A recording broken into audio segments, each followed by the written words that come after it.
Maswerteng hapon po mga ka-STL. Narito na po ang resulta ng STL Bulacan para sa araw na to, second draw. January 5, 2026, araw ng Lunes. Naway ang mga natayain niyo po mga numero kanina ay manalo nawa ngayong hapong ito, 4 PM. Kaya't kunin niyo na po ang inyong mga ticket. Narito na po ang resulta. Ang mga numerong nanalo sa STL Bulacan ngayong hapong ito, January 5, 2026, 4 PM. Ang mga numerong nanalo, 16 at 9 in exact order. Again, 16 at 9.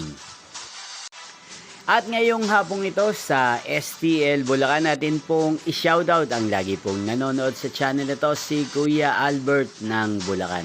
Shoutout po sa inyo Kuya Albert, sana po ay nasa maayos kayong kalagayan. At sa lahat po ng mga taga Bulacan, shoutout po sa inyo. Inyo pong napanood ang resulta ng STL Bulacan. Magkita-kita pong muli tayo mamayang 8 PM para sa third draw result ng STL Bulacan.